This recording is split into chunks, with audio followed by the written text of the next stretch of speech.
How did you get into the line of work of fetish dominatrix?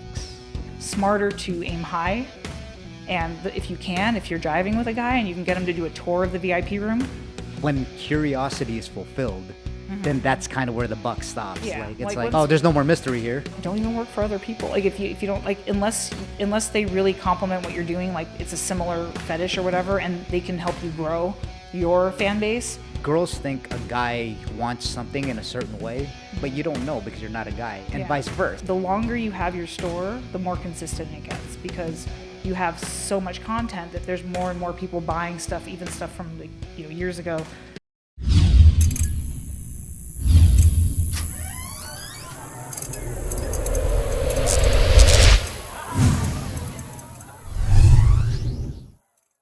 How did you get into the line of work of fetish dominatrix? Kind of a long story, but to make a long story short, I was dancing at the time that I got into it, and I just knew people that were doing like fetish videos and stuff, and I got booked for a gig doing like a leg domination, like a scissor hold domination video, and from there just kept doing that kind of stuff. A scissor hold dominant. Can you explain like what that position is? Because I watched a lot of porn in my time, and I haven't seen it's very specific, so it's funny because the fetish stuff is often like not even very porny at all. Like you're not even naked, but it's more about like the specific thing that the fetish is. So this was kind of like fake wrestling, like where you get the other girl's head between your legs and then you're like squeezing with a scissor hold and you're just like talking shit and dominating her and like trash talk and all this kind of stuff. And that's basically the video. And it was mostly me getting scissored because like it was my first time. And I had never like done any kind of wrestling stuff, but I had like pretty fit legs from dancing, so that's how I got hired. So how did you know to go through that? Like who did you know, and how did you even start? I know it wasn't like an Indeed application. Right? Yeah. Well, so you get to know people like at the club, and some girls had done fetish modeling and like they'd talk about it. And then that one, I had made like a Model Mayhem account to try to get like fetish gigs and stuff. And the producer contacted me for that because he was looking for like girls with like long legs to do the thing. Interesting. He found you on the site, or on the Model Mayhem site, yeah. What's Model Mayhem? I'm sorry. It's like it's where girls can put up pictures for like a portfolio if they're trying to get like fetish work, or some of them do like mainstream modeling and stuff. I never did that, but I was just looking for like fetish gigs and stuff, and I'd heard about people doing that, and I had a friend who had done like a lot of wrestling stuff, and she also like introduced me to producers that did that kind of stuff. So it was that's how I segued into that, basically. Oh, okay. So did you do that first? Because we talked a little bit about before this, and then did you get into stripping first, or did you do that first? Oh, like no, the I scissor did. No, video? I was stripping for a long time before doing anything. I never even like imagined like doing anything on camera or anything. Just never fathomed it at all. And but I had danced for so long. Like I was just fit from doing that. Yeah. Little did I know. I mean, like when I started doing real grappling, I was like, holy shit! Like it was so different, But I mean, I had like at least the fitness from dancing. Yeah, for sure. What got you into like the stripping? Was it the financials? Totally financial. Totally. I'll be completely honest, like totally financial. And you said you've been dancing for a while. Was this fresh out of like 18 or? No. I had probably started like around 24. Yeah. So it's been a long ass time. Because I'm 43 now. Yeah. So, but you don't look it, by the way. Oh, thanks. Yeah. but yeah, like I started like, yeah, I had some work experience before I started dancing, but I just kind of stuck with that mainly. And I went back and forth. Like I went to school, I tried to work normal jobs. It sucked. Like even working like legit, design jobs, all this shit, it was just nothing compared to. So I always ended up back into dancing. Yeah, I think that everyone that's an entrepreneur or solopreneur like pretty much has the same story, right? Like, right. They didn't like a graphic design job, like they didn't like their job, or they hated their boss or something, or they couldn't stand being under like authority, somewhere along those lines. Yeah. And much. no, I completely get why. Yeah. I completely get it. And it's almost the American dream of like to work for yourself, have your own hours, you know, be as wealthy as you can and as you should. Can you talk a little? I know that we live in Vegas, just for context, and we have some popular strip clubs over here and, you know, sex sells over here, how it's advertised during the city. Can you talk for the people that aren't, I guess, quote unquote, in that world? Can you talk a little bit about like the dancer world, this Sure. dancing, stripping, nude world, I guess you could say? I had come from California, which is a terrible place to strip, especially when they made them all employees, which is a whole other subject. Because of state taxes? What? Because California is a fucking asshole. I'm sorry. Like, No, I get they it. just they forced them all to be employee, and there were a couple lazy strippers, I guess, that were like, I want to be an employee because I'm not making any money. Well, bitch, go get a fucking hourly job. You have to work hard. Like, you have to hustle. You're gonna get rejected. You're gonna get sexually assaulted. It's gonna be hell. But you have to just move on to the next person and make your fucking money. That's how stripping works. It's not easy. And it's a hustle, and you have to know how to do sales. Like, it's a sales job, and you learn all this shit. But it's not easy, but you know, being an employee makes it even worse because they take all your money and you get a lot less back. And if you're a hard worker and you stay in shape, you know, and you don't complain and you're charming to the customers and not complaining to them or like, oh, I'm having a bad night or all this bullshit. Right, if you learn how to do it right, Yeah.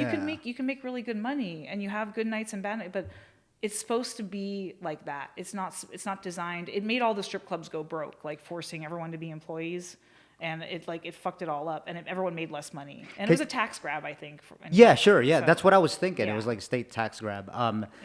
Can you get more into the specifics of like what you just said? Like, take me to the insight of, you know, when you're at the club, how you have to hustle to the customers. I've had my fair share of going to strip clubs when I was younger, just for research purposes. But That's it, right? Just research. just research, you know, I just want to see how it is. But yeah, and yeah, I do. I know a little bit about it. But can you talk about?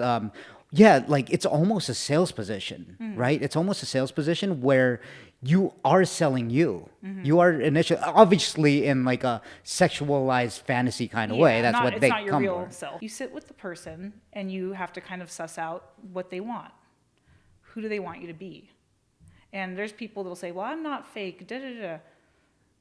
You know, you have to kind of find an aspect of yourself that jives with them. Yeah. And so, like, I wouldn't even consider it being fake. It's just finding something you can connect with the person and keeping it fun, keeping it what it's supposed to be about, and, you know, giving like couple minutes, and then you start to learn. You learn over the years. You can tell within a minute if they're going to spend money or not, and you learn to move quickly. Yeah. And How do you know if they're going to spend money or not? there's just all What's kinds the of gauge? signs. This is just a simple thing. If you sit with a guy and he's very like, and you're like over here, and he's like just kind of, he doesn't like you, you know. Okay, that's one interesting. thing. But there's all kinds of like the ways they, like one way I could tell they were going to spend money is if they look at you're sitting on their lap and they look over at your cleavage and they're just like. Really? Yeah, that was That's like a cue.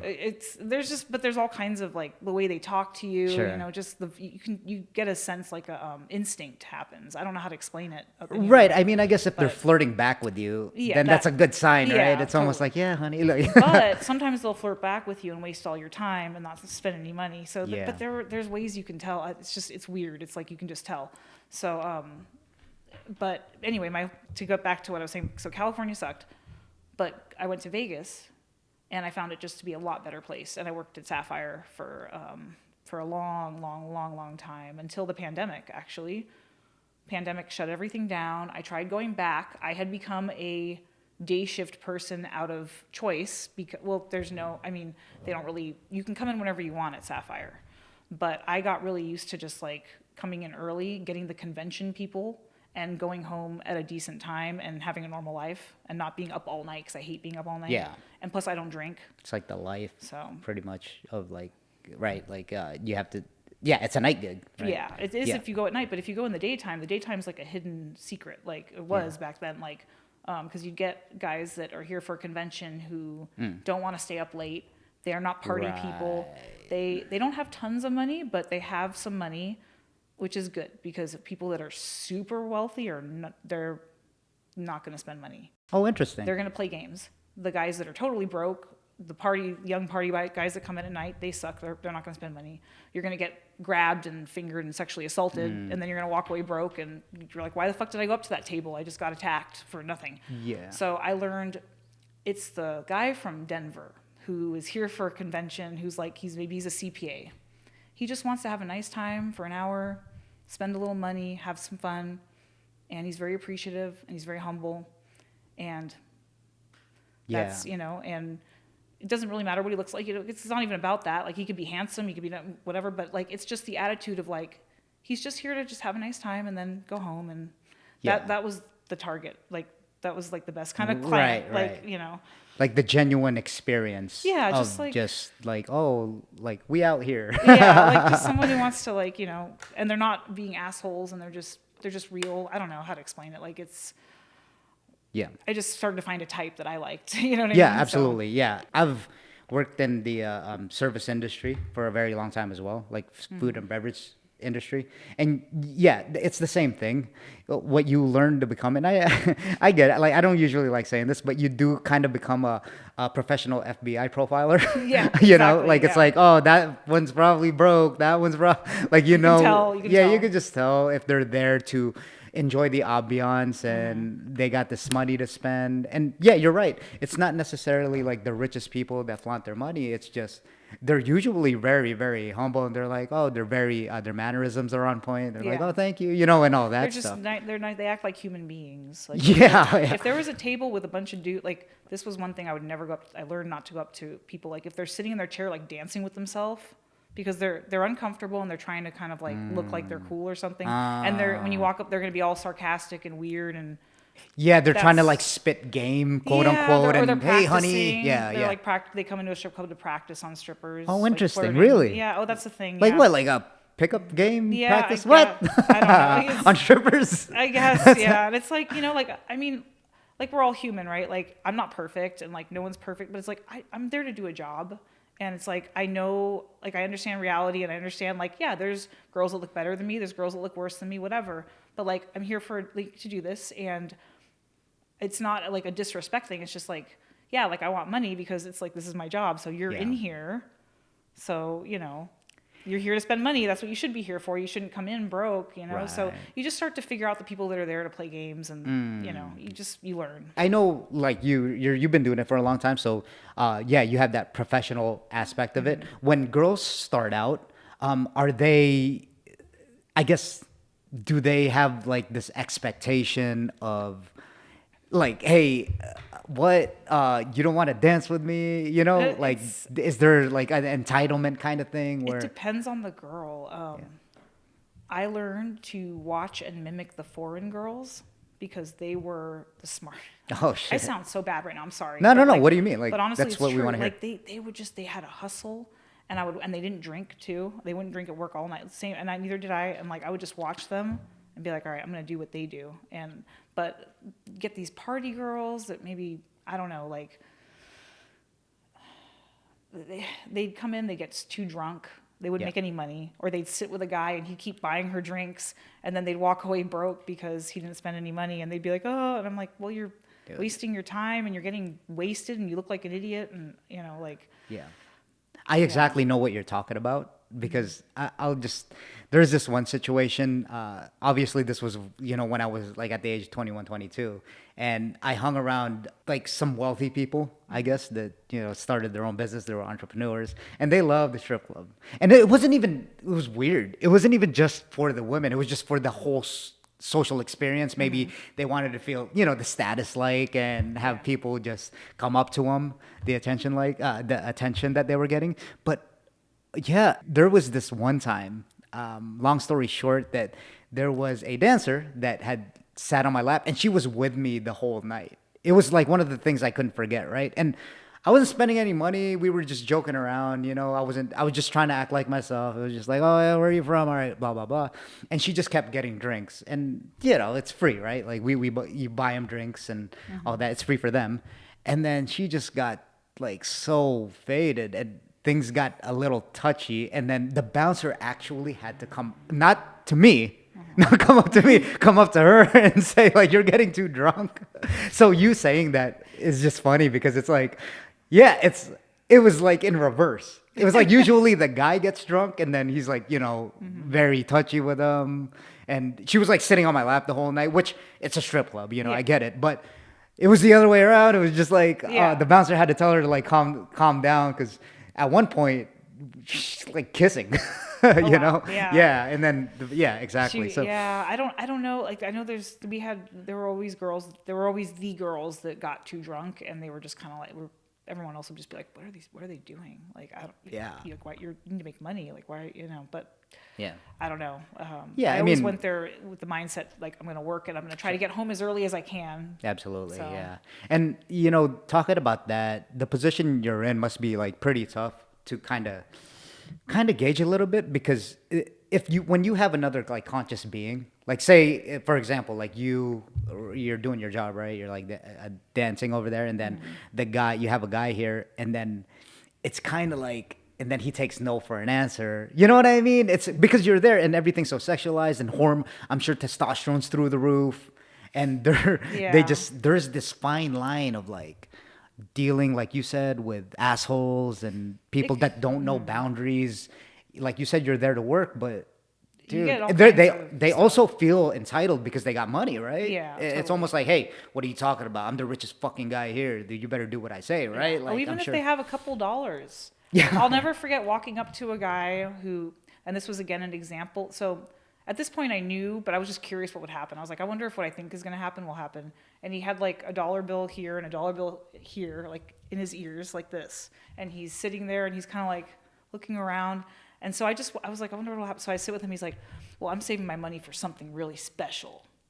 And I was like, cool, all right, you have a nice night. Like, and I walk out, I'm like, I knew it. I knew he was gonna be an asshole because like that's what the ones that flash their money and like do. It's funny. That's what they do, So And usually those are like the younger guys, right? he was probably middle aged, but it's an attitude too. Like Sure. there's really sweet younger guys. Like there's been guys that sometimes like you don't never know. So sometimes you'll get a young guy who is willing to spend a lot of money and he just and you're like, oh, I'm surprised by that, but he has it and he's and sometimes it's you just never know, but you get like an instinct when you sit with someone. Yeah. And that's where you kind of can feel it out, if that makes sense. Yeah, you have to like engage with them Yeah. and then fill them out. Yeah.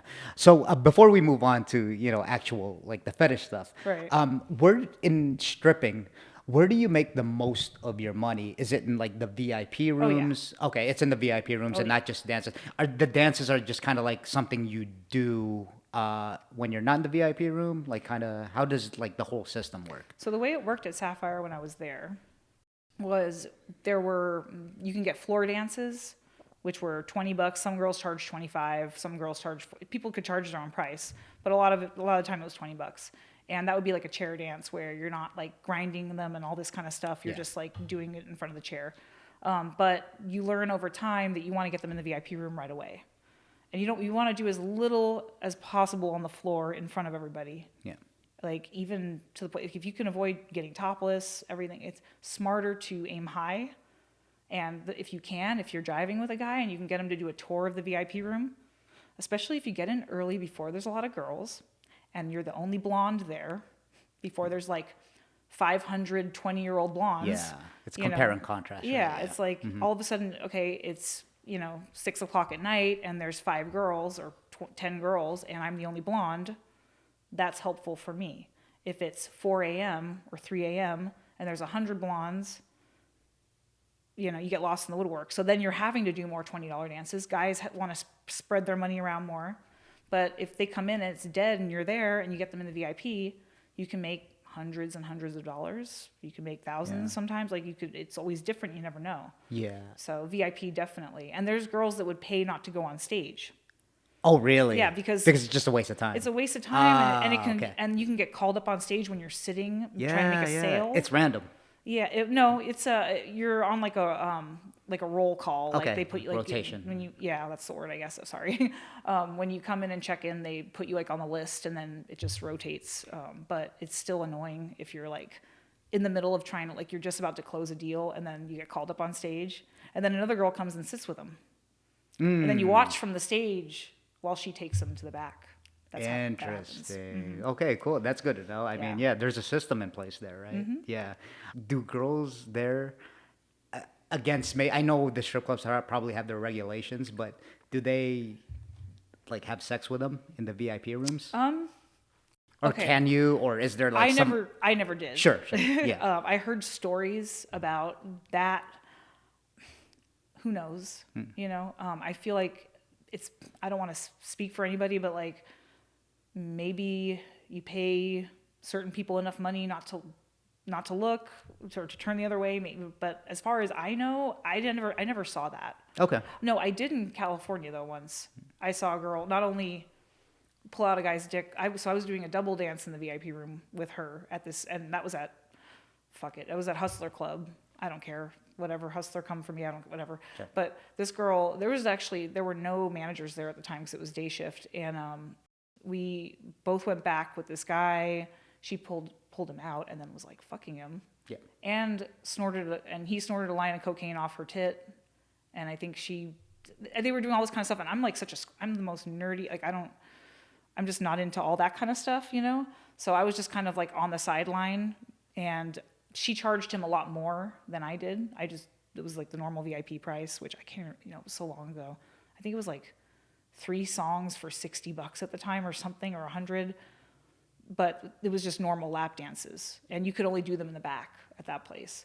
But she was like charging a lot more for what she was doing. But it's still, I don't think it was enough what she was charging, because she pulled him out and like nothing, like just. Yeah. And I was just like, oh wow. Okay. Yeah, and I would have imagined that sometimes, yeah, it is about the money, but then sometimes if you have someone more attractive you're attracted to, figure that has something to do with it, right? He was cute too, like I mean, and he was nice, like he was cute, and like he was, and we were there for a while, so like we made more than, it wasn't just 3 songs, like but she just did more with him, and he paid her more, and you know, whatever. Sure. Yeah. That was the only time I saw that, though. I never saw that at Sapphire. I never saw like people fucking or anything like that. Right. I mean, I could have imagined that they might be like really strict on that, especially with Sapphire too. I think they hold like a certain standard, right? I'm sure that goes on. It's a Don't nice get me wrong. club, and that's why I never left. Once I was there, I stayed there. I was like, this place is great. It was great. I loved that club. That club had a great, like, it just, the way it was all set up worked really well for the dancers. And I appreciate that place. It got me started in life, like to where I wanted to get to. I was able to save money. Like that place, like I actually owe where I'm at today to that, because like they let you do your thing. You know, the house fees weren't super crazy. You could keep all your money. You could come in whenever you want, just check in. You pay a higher house fee if you come in later. Wow. Yeah. Wow, So it was that's like very free. It was Yeah. very like just freedom. Like, and if you work hard, like there were girls like, I remember there were some girls that would come in and these were often girls that were from other countries. They'd come in and they'd like take naps in the VIP. They'd be there 12 hours. Yeah. And they'd make like thousands and thousands. Oh, Like they would be there yeah. all night. They'd stay in the daytime, like until finally they made a rule where you had to go home after a certain amount of time. interesting, Because yeah. girls would just stay and like keep making money. They knew the potential. Yeah, and sure, I don't blame them. Yeah, I don't either. I'm like, man, I'm American. I'm lazy. I'm not going home after 10 hours. Right, you know? right. But yeah, like it was pretty surreal. Yeah, interesting. All right, dude, that was a good insight to, you know, like especially for people that are, you know, that go into that from other states. I mean, like I said, we live in Vegas, so everything's highly sexualized here, like sex sells over here. Yeah, totally. So moving on. Yeah, so after that, you said that you went on that model site? So the Model Mayhem site, I went on that like way before, like years ago. Like when I first moved to Vegas, actually. And I had dabbled in doing like, I think it was My Legs Rule or something. It wasn't even the site. I don't even remember. It was like some clip store. And I did that gig, and then I knew some people that did that more often than I did. But I would take like fetish gigs here and there, like for video, and it was never porn. It was just like fetishy domination stuff. And then when the pandemic hit, Sapphire closed down, and I went more into doing fetish. And I was like, all right, I'm just gonna, because I tried to go back to the strip club, and like I couldn't get back in that mindset. I was like, I need to move on. Like I'm ready to move on from this. So I just needed to change it up, and plus like there was no more day shift, and so you could only come in at 8 p.m. it was open from 8 p.m. to 4 a.m. And I tried doing that, but I'm just such a like my body clock is like, I'm not a night person, and it was horrible because I wouldn't be able to sleep in the daytime. So I was like, this is going to kill me if I try to do this. I just can't do this. And I would have gone back to if I had to, but I found that the fetish stuff worked out well for me, and I was able to do a lot with that, as well as sessions. Sure. And it ended up being a lot more lucrative actually than the strip club, which is not always consistent. Is that how you got, pretty much, is that your start when that agent called you from that Model Mayhem site of like the fetish work and dominatrix fetish work? It was like a little spark back then because I had dabbled in it, but stripping was the main thing. Yeah. And then and it had always been in the back of my head, like when I'm done stripping, I'm like, I'm going to try to get into this more. Because I just knew a lot of people that did it and did it full time and did really well. And I was like, it would be nice to be able to set session times with clients ahead of time, know what they want ahead of time. Whereas a strip club is like, you never know what you're going to get. You can walk in there and you're dealing with a psychopath sometimes. You never know what you're going to get. Like, so there was a lot of anxiety with stripping. Whereas with like, when you're able to set up a session with a client, it's a lot more, you feel like you're a lot more in control, I guess. Yeah. I mean, because you're safer. Everything's just easier. Yeah, or at least it feels like it, right? Yeah. Because you're setting your own times with your own rules, and this is your own regulations, pretty much. Right. Can you take me a little bit more into, and then what happened after that? Did you just start making videos? How did you figure all that stuff out? So I had a couple clip stores where I just produced my own videos. And what are clip stores? Sorry, for the people that don't know. It's like there's adult platforms that you can go on and you can set up like an account and make your own videos, and then they take a percentage and you get traffic that way and everything, and you just build up. And the more videos you have over time, the more traffic you get and the more your sales go up. Well, so would you say clip stores is like it's exclusive content, right? And that you have that people have to subscribe to? They can buy it or they can subscribe, but you basically like you own the content. So so if I say I like work with a model and myself in the video that I shoot, I have to get a model release from her and her ID, and a 2257. What's a two? It's like a consent. It's basically like consent, like age consent from the porn. Other model if you're working with them. Okay. And so and also a model release, basically her saying I'm allowed to use the content that I just shot of her, or him or whoever, or them or whoever I shoot. So you have to have all that paperwork squared away and their IDs and everything, and then you can upload the videos to the platforms and you can set a certain price. You own it, even if the platform takes a percentage, but you own the video. Like you're the owner you have the copyright to it. And OnlyFans, all that stuff, that's how all those platforms work, basically. Right. And clip stores, is it literally just like small clips, or is it an hour? Is it, how is that set up? Because, nowadays with algorithms, people have short attention spans. So like reels, they got to keep it like 1 minute. Is it 10-minute clips? Is it 30 minutes? Or is it as long as you want to go? Usually it's people. So the minimum, like I know on Clips for Sale, the minimum that you're allowed to upload is 2 minutes. Oh, interesting. Okay, yep. But typically they're like 10-minute clips. Typically, like that's what most people seem to do. Yeah. That's what I usually do. Is it like that sweet spot, right? Yeah, it's like just enough time for build up, and then yes. And then I thought that being a guy, you just fast forward to the like good scenes. Yeah, I mean, I don't know because I'm not a guy. I just try to do what sells. Because I think that's why streaming, like, I guess technically you can get it for free, like, in sites like Pornhub or something. It's just kind of like fast forward. Right. That's why they're so renowned. It's just, you could just do as you please. Yeah, don't have to watch the whole video. Sometimes there's a lot to get through. But also, going into that, like OnlyFans, the OnlyFans part of it. But I think that's what makes it more intimate, right? Because it's actually accustomed to that guy. If you subscribe, or it's almost like I wouldn't say parasocial because you are interacting with them, but it's, you're pushing like guys' emotional connectional buttons that maybe the guy wants to get affectionate with a certain girl. So that's what you're really doing, correct? Correct With me if I'm wrong. OnlyFans, yeah. OnlyFans, OnlyFans is less of a like.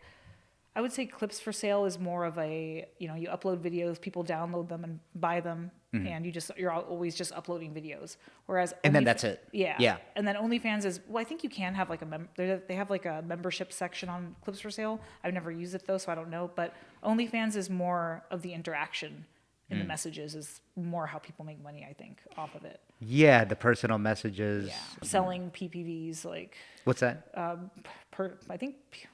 What does PPV stand for exactly? Something private private videos. Okay. Personal, something like. But it's basically, it's a paid message. Yeah. Like you put a price on the message that you're sending, and it can be because you added a video to it or a picture, whatever. Yeah. So. And they and every girl charges differently. Oh yeah. Yeah. Big time. Can you talk about when you first like start off, or when someone starts off, obviously, like in OnlyFans? How would they even approach, like kind of like a freelancer, right? How would you have to start off, I'm sure, at the bottom of the barrel almost, and can't charge as much to kind of get your audience going? Or is how does that work? Try to be successful in that endeavor, I guess you could say. Yeah, I would say aiming low in any kind of sensual type of work is not good. I think it's best, I wish I had known this, but I didn't. Sure. It's better. We're here for tips. Right. It's good if you're gonna do OnlyFans or any of that stuff. Do as little as possible at first. Like, don't even get naked. Like, you can start by just being in lingerie and stuff, teasing for as long as you can. If you have a good, it's all about finding like a niche, like some kind of gimmick, like some kind of like special thing about you that attracts a niche of people that are gonna be like, oh, she gets my specific thing. Whether it's a specific fetish, a specific type of. I fall into a lot of the domination stuff, a lot of the wrestling domination stuff. That's like kind of where I've landed, like mommy dom, all that kind of like, that's where I've landed. But there's all kinds of fetishes, but like just don't give everything out all at once. Because then the hunt's over and the guy's bored and he's moving on. Oh, interesting. So it's more of, So when curiosity is fulfilled, then that's kind of where the buck stops. Yeah. Like, it's like oh, there's no more mystery here. Yeah, once Right. like you're doing a fucking gynecological exam, and you're like, he can see the inside of your vagina, Right. it's all up in your, which is Yeah. going to happen if you work with mainstream porn companies and stuff. You're going to be all over the free sites. Yeah, and it's your true. pussy's going to be out like this, and so it's better to just, I would say my advice to anyone starting, have your own platform. Yeah. Don't even work for other people. Like if you don't like, unless they really complement what you're doing, like it's a similar fetish or whatever, and they can help you grow your fan base. But like, I would just put as little for free out as possible and just tease. And Reddit's a great place to do that. There's groups. You have to get approved by the asshole fucking moderators. Yep. And they're fucking assholes. Power tripping like crazy. But there's all kinds of like foot fetish groups and all this kind of stuff. And advertising on Twitter. You can advertise adult stuff on Twitter, so that's a good place. On Instagram, you cannot. Yep. You have to be super pretend like you're just a fitness influencer. Yeah. All this bullshit, right? I'm like, like. You got to suss out certain words, Oh and God, you got to it's blur a out. nightmare. Yeah. So, that's what I would say. That's interesting. Going back to what you've said about, that's just a social human behavior that when everything's revealed, the guy kind of is like, okay, I've seen everything. But that's no different than just actual real life, right? That's I think that's true. tell me what you think about this before we move on. Is that why you think girls just in general withhold sex from guys? Probably, yeah. Because it's like, oh, okay, if they put it out there, then it's kind of, oh, well, is that the thought? Like, the guy's gonna leave me after I have like sex with him, Because it's also, so I'm not a man, so I don't really know how a man sees this, but I would imagine for maybe, you get with this girl, you barely know her, so you haven't even really developed a connection yet, but you're already she wants to fuck you, right? And then you're thinking, well, how does she do this to everybody? Am I even that special?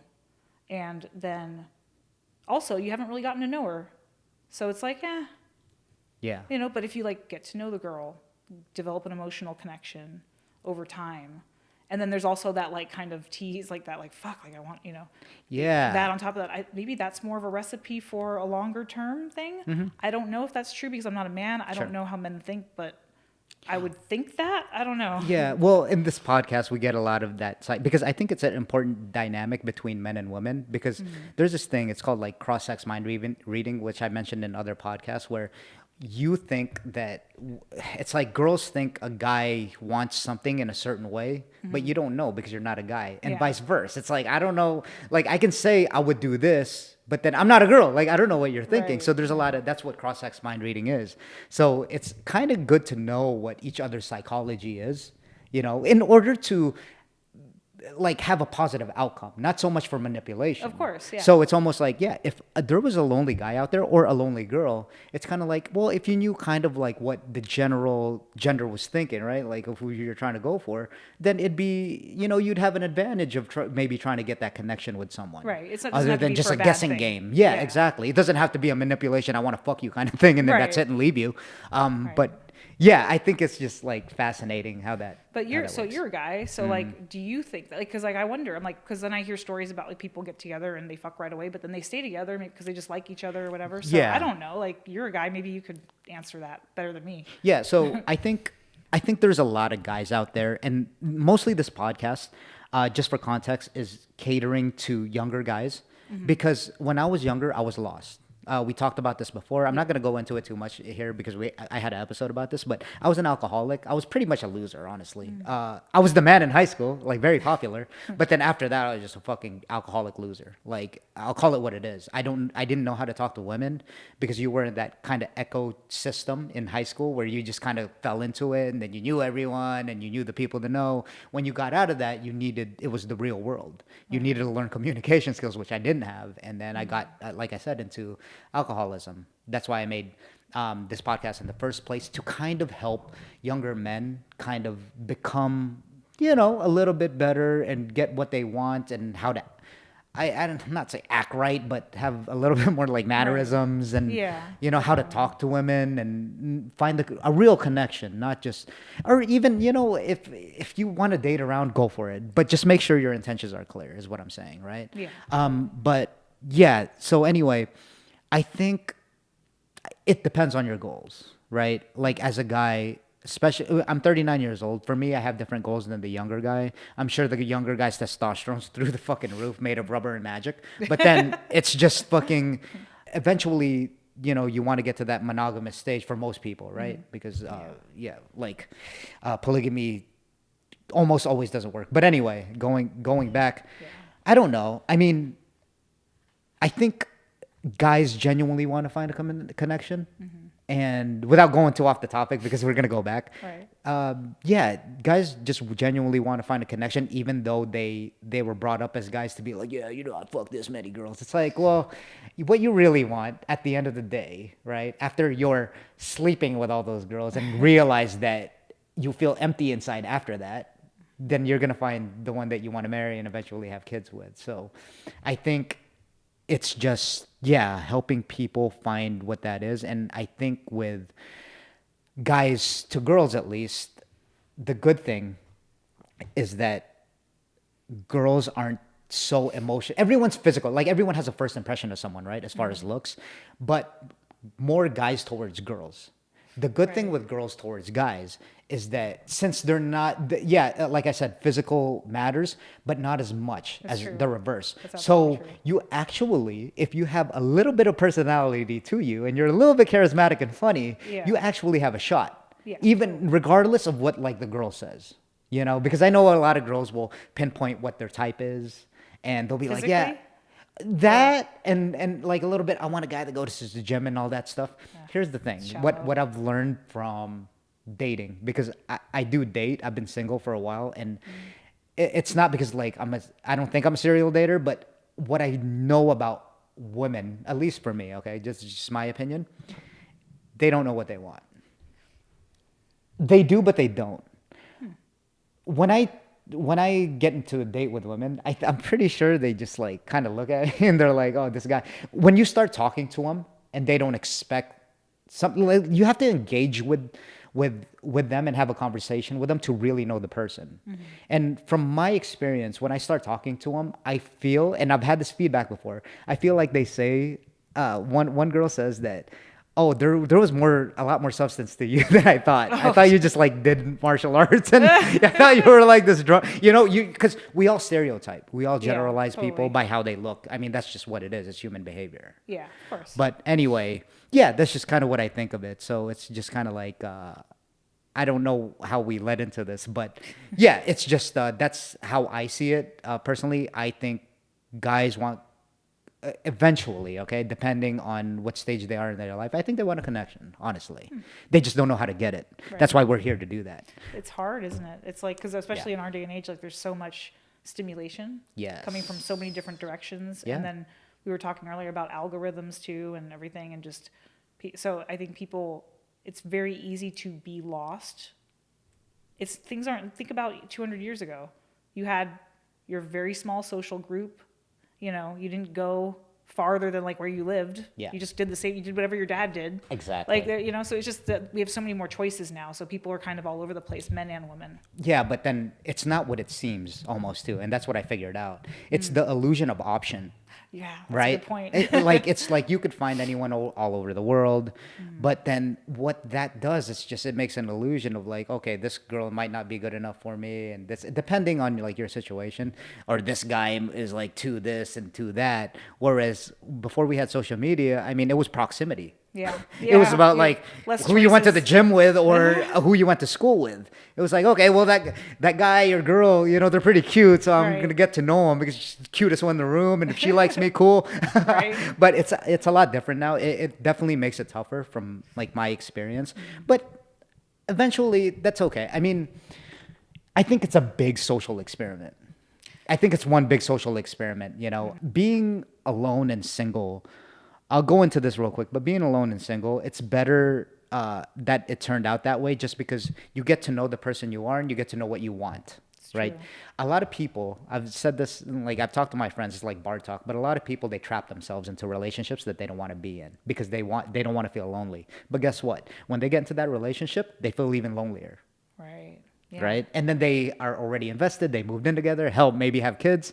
You're fucked. Yeah, Like that's if you don't want to be with that person. It's much harder to, yeah. Yeah. Even if you don't have all those things, like even if you don't have something keeping you together, like kids or anything, it's still hard because those brain chemicals are firing off. Like, oh, I need them. You got too comfortable with that person, right? Yeah, And you can't imagine your life without them, even though you fucking almost hate this person and your relationship's like a F, D minus Yeah. kind of thing, and you could do better. It's hard to get away from that person. Anyway, going true. going Words back of to that. wisdom. Yeah.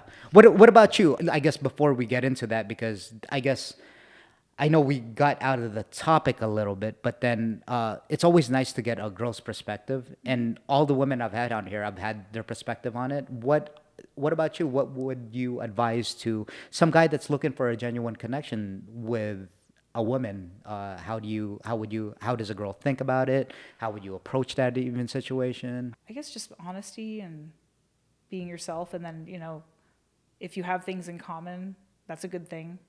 And if it's naturally that you have things in common, and I don't know, I feel like there's also chemistry with people. So, but I'm really the wrong person to ask Sure. because like,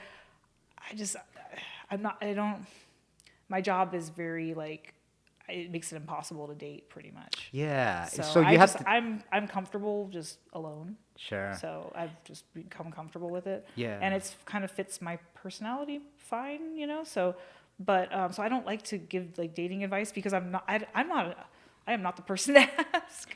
You know what I mean? But somewhere I don't know. right? Like somewhere deep down, would you want like a relationship in the maybe future? Maybe not now, but do you think about it sometimes where? That traditional, maybe I find someone and, we go off into the sunset. We'll probably be like wheelchairing out into the sunset. Yeah, I mean, whatever floats your boat, but. You never know what's going to happen. Sure. I just don't really, I don't think about it yeah. much, honestly. Okay.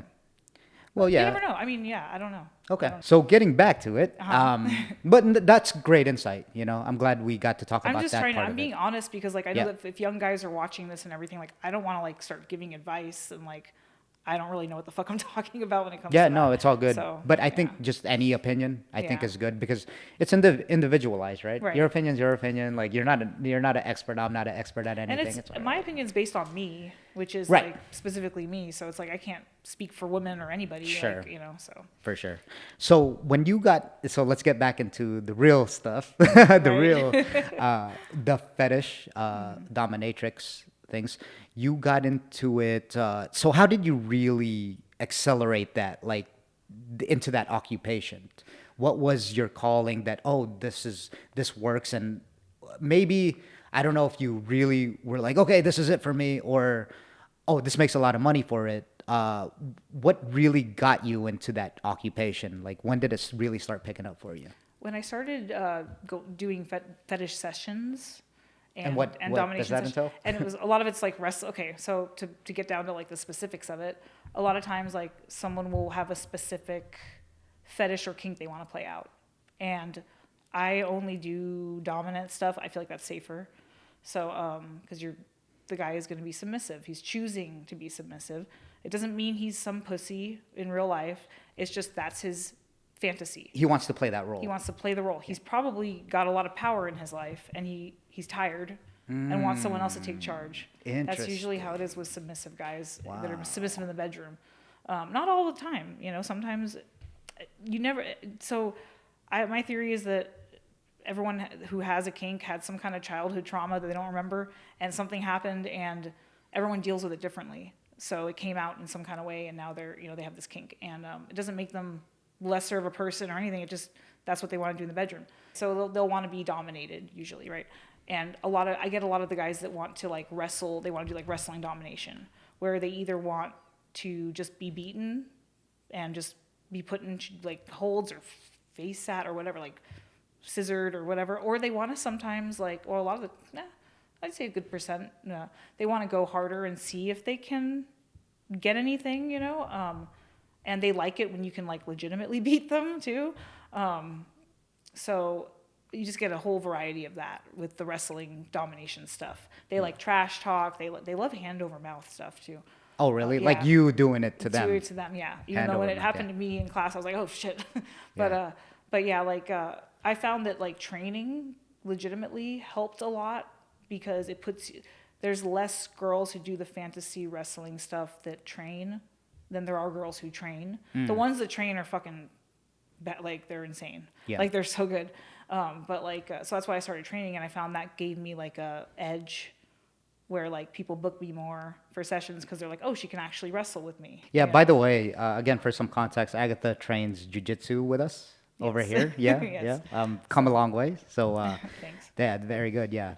Yeah, go ahead. Sorry. That's helped me with that, and then but it's everything from like just dominatrix stuff, spanking, whipping, whatever, ball busting. I mean, all kinds of stuff. To a lot of the wrestling stuff is very popular too. Yeah. So I started doing those sessions, and Yeah. the word gets out about you. People contact you. Oh, interesting. And there's sites where you can advertise that. Is there like a video? Do you videotape it sometimes? Sometimes, Okay. but not with people that are doing the session, but like with other people that, like a lot of the girls that do what I do, like they also do fetish modeling is what it's called. It's basically doing performance work, like, you know, acting out the fetishes. So, you know, like wrestling, I'm sure you've seen it online, like Yeah. all kinds of stuff.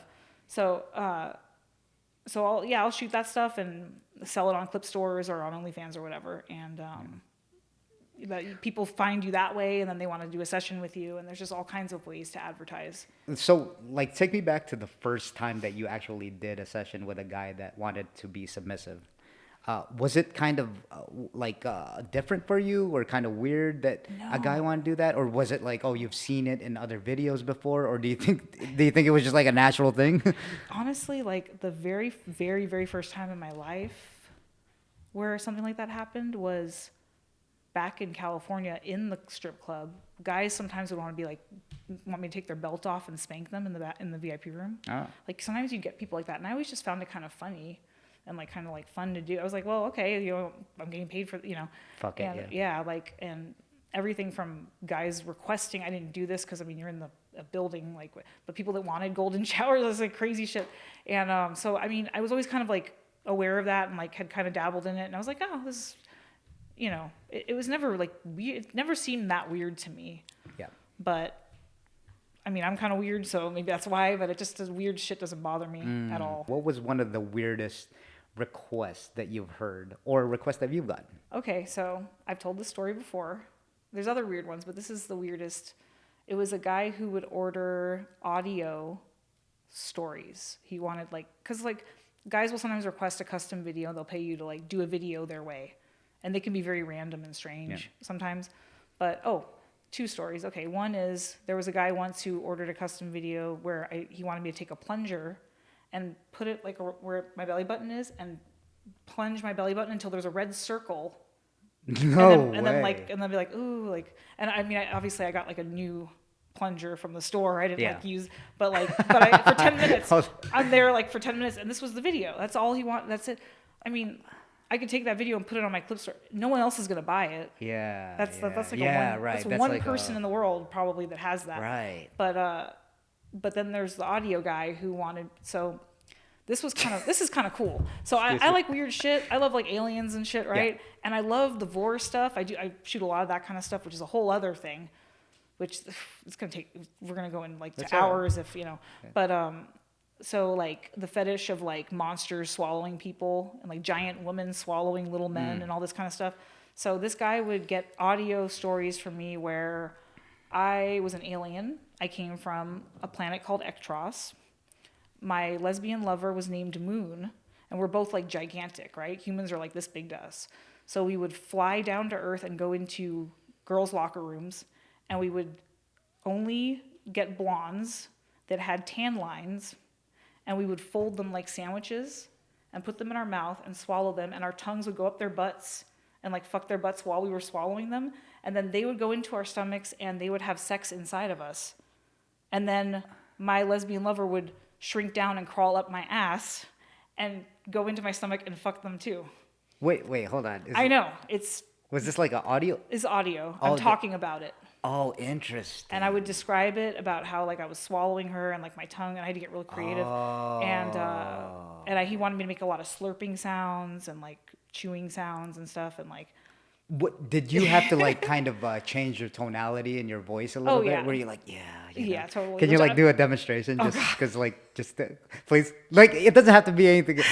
Like just do like a snippet. Okay, we have to get into it. Hold on. Okay, yeah, that's all right. Do like a 10. Oh, and I'll do a specific part of the thing that he requested. Sure. Why is this so weird here? The tan part of her skin tasted like toasted marshmallows. And the white part of her skin was like raw marshmallows. And I felt her body folding in my mouth as I swallowed her down my throat. And then I stuck my tongue up her ass and swirled it around. Oh, I could see why. I can see why you ordered it. That was a specific. Well, you're in the mood for marshmallows. That was a specific thing in the story. The tan part of the skin tasted like toasted marshmallows. Yeah, and that's what gets them pretty much off. Very like that's visual specific. Yeah, like there's something in his fantasy that's like a specific thing. In a weird way, that's like I know that seems kind of off, but I get the thinking of it. Right. Like the specific thinking of it. Maybe not as a whole, not like the licking of the asshole, you know what I mean? But the specific visuals of how it can invoke emotion in a person. Yeah. I think that's what really gets them off. So I don't think that's too far-fetched. I don't look down on this person at all. Like, I think people have their fantasies. Like, they have a certain kind of, and like, they have something they think about when they masturbate. And maybe it's a specific thing they experienced a long time ago in the formative years, or it like or something from a movie, or a lot of sci-fi. Like, I mean, there's stuff that you think about all the media we grow up with, and especially like with sci-fi and fantasy and like stuff like that. People fetishize stuff as kids. They see a fight scene, or they see like a common thing is what's her name? Xenia from James Bond with the scissor where she kills the guy. Sure. That's like a common fantasy people have. So they come up and it's kind of creative. It's not like stupid to me. It's cool. It's like, well, this is interesting. It's different. So I don't look Yeah. down on this person at all. I think it's fun and funny, but it's like, Yeah, it's different, you know. and it's no different than role play, like you Yeah. said. And role play, when you tell someone that's like with a husband and a wife after they've been married for a while, and then one's a maid, it's the same goddamn thing. Like you're dressing up to be someone, like Yeah. that. If you don't think that's fucking weird, Right, you know what I mean? right. Which I don't think it is. It's just you got to do what you got to do, right? Yeah, and like people are weird. Most people Yeah. are not normal, and that's okay. Right. Like, And that's okay, yeah, Yeah, like yeah. we've all been kind of like psyoped to, well, we have to be like this and this and this, and I get it for the sake of like having a functional society, but I think most people have weird fantasies. Yeah. I don't know. Maybe I'm wrong. I don't know. I can't go into people's heads, but I wouldn't be surprised if a lot of people have very specific fantasies or things they think about when they, Yeah, yeah. Would you say in like that line of occupation that you do? I'm sure you've delved into other things. Is that the most interesting? Like I guess you could say, I don't know how to word it. Like in that space, maybe slash OnlyFans slash clip movies, whatever. Right. Is that the most interesting thing that you've done? Is the dominatrix? I'd say fetish. Or is that like the go-to? It's just what I kind of fell into. Okay, Yeah. There's so many different kinds of fetishes. Yeah. So I mean, Yeah, there's yeah, a lot for of sure. like there's stuff that I think is really cool that I could never do. Yeah. Like the anime girls and shit. Like I love that stuff, but it's like I could never do that. You know what I mean? Right. Like, but like there's just so many different kinds of fetishes. So Do you personally like doing it? Like, do you like dominating the guy? Like, it's fun. Is I it? think it's Yeah. fun. Yeah. Okay. It's fun. What's fun about it? Well, it's kind of I like things that are taboo. And I don't mean that in an incest way. I mean, Sure, like, sure. I like things that are Different, right? ironic, I guess. The irony, like I don't know what it is about irony in humans. Like maybe it's because of we were talking earlier about our need to problem solve, but irony makes us go, oh, like, oh, why is that like that? And then you want to figure it out. yeah. So like, so I mean, you have like, a woman who's small, like totally dominating a dude, and putting him in panties and shit. It's like so ironic. It's not what it's supposed to, Yeah. technically supposed to be. It's taboo. So maybe that part of that's fun. Yeah, it's something that you definitely don't think about every day. Yeah. Even when you think about maybe like porn, stripping, or anything, it's we all know the dominatrix is there, and we know it happens, and it almost seems cliche in that stereotype world. Like you have a high-powered lawyer, right, or like some high-powered CEO Yeah. that he's like he takes orders or.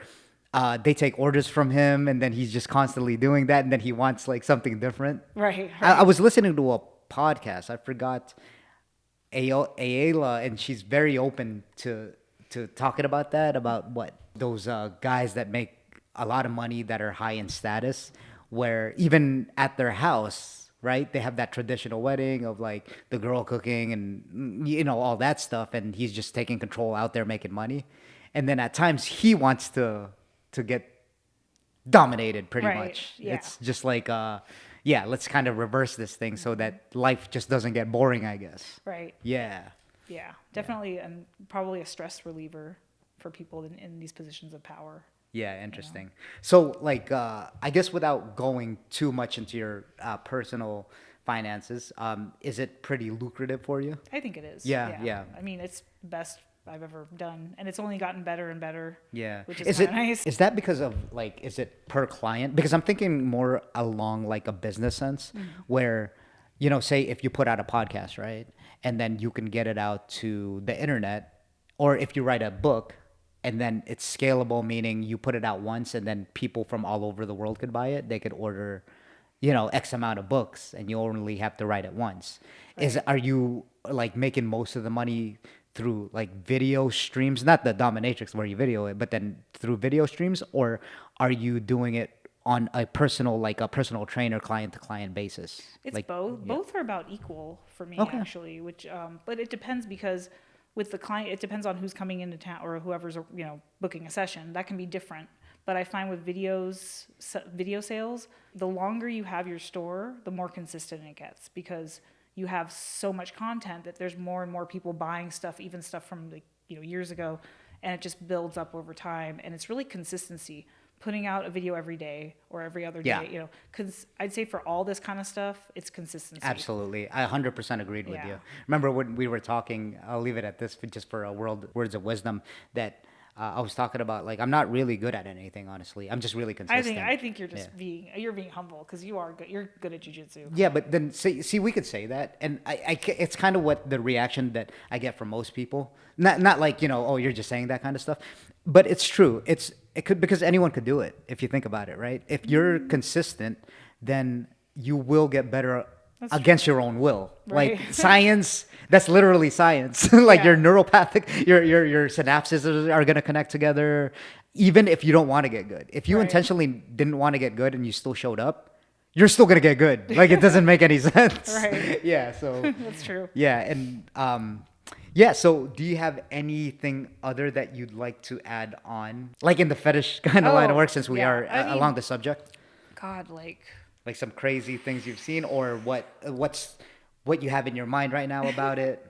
I mean, I've done videos of like where I turned into a werewolf and I pegged a guy, and then he took out a silver bullet vibrator, and Yeah. and like that was the magic made me like, oh, like overcame me, so it was like a switch thing. Really? And I mean, he was in a fishnet bodysuit, like Wow. the cool guy. He's a cool. So I've worked Sure. with him before. He's like he just doesn't give a fuck, has no ego. He'll get pegged, whatever. He's into it, you know what I mean? But he'll do different kinds of roles. But like God, like just all kinds of creative shit I've done. And how long do these last for? Like usually a session when you're. Oh, that was a video. But Oh, okay. Yeah, but I had like werewolf makeup on. I like had myself transform into a werewolf and like Yeah. But the sessions are an hour usually. Okay. Hour to 2 hours. So lastly, when you go to like so you meet them up, right, at a physical location, whether it be a hotel room or wherever, how do you ensure like the safety of, You vet people. Okay. Yeah, like there's a vetting process. There's a deposit. I mean, we do all the things, and this is something anyone who's not stupid in the session world does this. Okay. You know, it's very important to vet people. How do you vet them? You background check them first? You can background check, but you can also get references from other session girls because we all kind of know each other. And it's funny because it's like word gets around. Yes. Like, oh, that's the nylon guy. Oh, that's the guy that likes what are they called? And this guy was actually not. This guy was kind of dangerous. I didn't want to session with him again. He liked what are they called? Where you take the person in a hold where they're upside down and then you drop to your knees. Okay. Pile driver? Pile driver, yeah, Undertaker. He wanted to do those. And like when I first did a session with him, this was when I was newer, I took the risk. I was like, okay, and I let him do that. And then afterwards I was like, I could have broken my fucking neck. Oh, that's for sure. Yeah, so I just didn't, but everyone knows him as like, he's the pilot, like, so it's What? like, do it at your own risk. Wow, Like, that's very specific. yeah, like there's just, so we all kind of get to know like the guys, like, you kind of know who wants to do what, I don't know. It's a small world actually, but. Yeah. I hope his nickname's the Undertaker. That's a missed opportunity for that dude. He'd probably love that. Yeah, So. like, oh, what? Yeah. Thank you for the insight. That was a great conversation. I know we could delve into all these things, but obviously we want to keep it to a certain time frame. And I'm sure if you're open to it, we'll do kind of like a part 2 because there's so much to talk about. Sure, yeah. Obviously. And thank you for this. This was very informative. Yeah, because no I think a worries. lot of people like don't know what goes on. I think it's still, like you said, a little bit taboo. And not a little bit, a lot of it, actually, you know, like, and especially to get into the specific details of dominatrix fetish. Like, who the fuck talks about that on a daily basis, right? Yeah, and hell, there's a lot to it for sure. yeah, and how many even people, real life people, that do it? You know what happens. It's one of those things where you know what happens, but you just kind of, oh, okay. But then when you actually meet someone that does it and kind of hear their story about it, it's so fascinating. It's like, oh, that's real almost. It's weird because it's like, because I'm in the world, so I always then I forget that the rest of the world isn't on the same, like, into the, like doing, and I have to remember. But I'm very good at like, I'm a very boundaries person. I do not bring this shit, like, I will, you're around kids or you're in a family friendly place or you're like at fucking Mount Rushmore or something, I'm not like let's have everything hanging out, you know what I mean? Like, I'm going to fly my flag and be all out there. I think that's kind of, honestly, I think people that do that, it's kind of pathetic. Right. Like people that are just like, I need to show the whole world every aspect about myself and what I'm into sexually. It's like, keep in the bedroom or keep it in what Yeah. you're doing, but don't feel like you have to show it off to every single the whole world. So I know that it's a contained thing, and I think it's good that it's contained and should stay contained, and it shouldn't be leaking out into other elements of society. Sure. You know what I mean? Well, yeah, I think there's also the human psychology of it. I think everyone wants, it's just an attention kind of thing, and everyone wants to feel important, right? And that's one of the ways that they can do it. That's true. Is to be outspoken about it, and yeah, all that. I mean, listen, they do things. I try to understand people where they do things where it comes from somewhere. It's not just random, right? There's some psychologic, maybe evolutionary explanation, human behavior, development kind of stuff going on there, which I don't know. I'm not like, a doctor or anything or psychiatrist, but yeah, I think it's just the simple need to feel wanted, maybe from past traumas that they act up. So when people do that, I try to give them like the benefit of the doubt, because you never know what people are going through. Yeah, right. Yeah, like totally. I know on TV it may seem like what a fucking asshole, but it's just kind of like, well, shit, maybe they got raped as a child. You just never know. You never It know. just those kinds And of I don't things. know. I mean, maybe I'm too judgmental. It's funny that I'm like in this line of work and I'm being judgy, but Everyone it's just, is, man. I just feel like there's a time and a place for things. Absolutely, and I agree with that. I also agree that I lean towards more on that side of the fence, like the anti-cancel culture, all that stuff. Yeah. And yeah, I mean, you should probably just be your genuine self and not go around signaling, Yeah, like- whatever it is to other people, and yeah, It's just any be kind kind. of any kind of obsession. Yeah. Like when people make it their whole identity, like, oh, I'm into this thing, and I'm gonna Right. like let the whole world know. It's like, but you can be a human too. There's other things in life. You don't have to make that everything. Yeah, and I think there's something happens too that when the cameras get turned on, you just kind of turn into another person. You just want to show that. Yeah, it's everywhere. There's a chance of going viral, or even. Oh yeah, that's true. People always want to go viral. I forget about that because I didn't grow up with that. Me too. So me yeah, too. so yeah. it's like I always forget people that's like the main thing. So even if it's just for doing the hook, what was it, the Hawk Tua thing? Yeah, Hawk Tua, Like, yeah. And then all of a sudden I'm like, wow, that's it. That's it. Yeah, and she's getting movie deals off this stuff. Yeah, and that's awesome. Yeah, I'm happy for people that are for great. sure. But the problem is that there's you see some ridiculous things out there. Yeah. Right. It's There's kind of no like actual talent. Yeah, there's no actual talent. It's that 15 minutes of fame. This is kind of like cliche to say, but then yeah, it's that 15 minutes of fame. Yeah. There's no people try to get that overnight success. It's crazy because if you were to look at it, it's such an outlier to go that viral, right? It's an outlier, but that's what you see on social media. So you think it's like, oh fuck, anyone could do this shit, which it's true. But then it's almost like here's the thing that relates to what we were talking about. It's almost like saying that, hey, that girl looks really good. She should start an OnlyFans because she's going to make all that money. That's not true, right? All right, correct me if I'm wrong. No, it's you have to put in the work. Yeah, it is like it's people that, from what I've seen, people that do really, really well on OnlyFans have a large social media following already, and they're just really good at marketing and everything like that. But I wonder, I don't know, it's because I don't know what it's like to be the Hawk to a girl or anything. So I feel like maybe it's just if you randomly you do something cool and it happens to go viral and I just personally I couldn't give a shit myself because I'm not from that generation. Me too. I don't, so I'm just I just do what I do and whatever. But I know there's people that are just trying to make that happen every day. Yeah, I also think there's a lot of lonely people out there, that want that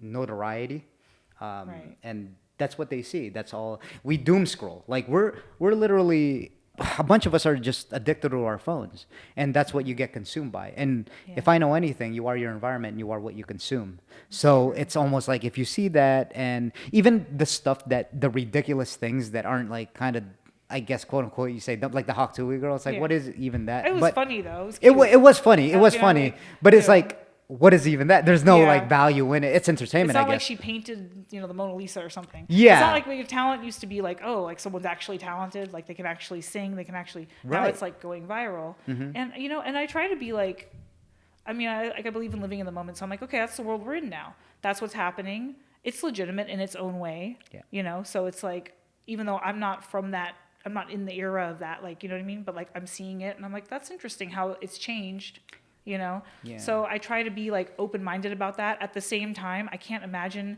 every day like trying so hard to the point where I'm like in public annoying people on video, trying to do prank videos. Or I can't imagine like doing Exactly.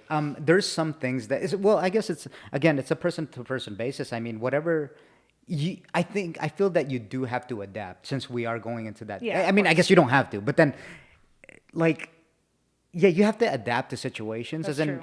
tech is everywhere. There's no escaping it, right? What is? Oh, t- tech, yeah. Technology, where it's Yeah. going, algorithms, all that stuff. Yeah. It's a lot how we make our money, right? Yeah, it's true. yeah. There's stuff you have to do. Exactly. For sure. But then you could either adapt to it, or you could be like how I used to be before. It's like, what are these kids doing? They're so stupid, and I'm still listening to old school music. You know what I mean? Which you Right. can. It's just, yeah, you have to take things that you like from what's going on in, generations that are Totally. upcoming and here now, and you can apply those. Like, look what we're doing here. Yeah. Like, there's cameras. Yeah. We're sitting here having a conversation. Yeah. With lighting. Like, it's weird. But the great thing about it is, yeah, look what we're doing here. It's kind of amazing in a way. It's like a whole studio at my fucking house. Right. You know well, what I it's mean? so cool that like that people like that people can just do this kind of stuff from with their own equipment. It's not like, Yeah. they can, it's easy to, not easy, but you know what I mean? Like, you can set up, you can do your own thing. Right. And if you put in the work ethic, you can. The so- consistency, right? Yeah, consistency. Yeah. And social media has been like, I think one really great thing for the whole adult industry that came out of social media is people that are performers have a lot more freedom and control over, they don't have to go suck some producer's dick. Yeah. You don't have to play the politics to like get the work you want or whatever. You can just do your own platform. You can Yeah. do your own thing. You can, and it's very empowering, I think, for people. So I think it's a good thing. And it's a great marketing tool too. Cool. Yeah, So, exactly. Honestly, I think you'd be doing yourself a disservice if you didn't use it as a business marketing tool. Oh, of course. Like a You- big you have disservice. to. Yeah, you have to almost Like, at this there's time. no way to do it unless you have to be Yeah, online. but again, like with like our age, right? Mm. It's I was never used to that. I'm like, dude, that's so stupid. I was one of those guys. I'm like, no, I'm not gonna get into that millennial stupid fucking Gen Z shit. I'm, Oh, wait, you are I'm a millennial. Yeah, you're a millennial. yeah, We're I'm like both 1 year millennials. what? Really? It's 1981 is the cutoff. Yeah. Oh, okay, yeah, or Yeah. Gen Z Gen kind Z, of, yeah, and yeah. whatever generations after that. Well, that's where we're headed, and it Yeah. presents a lot of opportunities. Same It's with AI very scalable. too. Yeah, same with People AI. are scared of AI, but there's good that can come out of it. Yeah. There's like, I think we tend to be negative, like maybe it's a human thing for wanting to solve problems, like you said. But It's like, also because it's taking out a lot of jobs too. but I think things will, people, things will adjust. Right. And it depends on how it's done. And I'm not an economist and I don't want to sit, talk about shit I don't know Mm-hmm. about and just pretend like I know something I don't know about. But like, I'm just hoping that AI will work to serve people and not destroy people. That's what Yeah, I'm which hoping is for. yeah, exactly. Like anything else, like what we just talked about with social media and AI, you can use it as a tool, right? You can use it as a tool. You can have it work for your favor. Right. But this is easier said than done. But you could also have it destroy you, and that's Yeah. technically leaned more towards what social media is doing now, personally, in my own opinion, than what it is.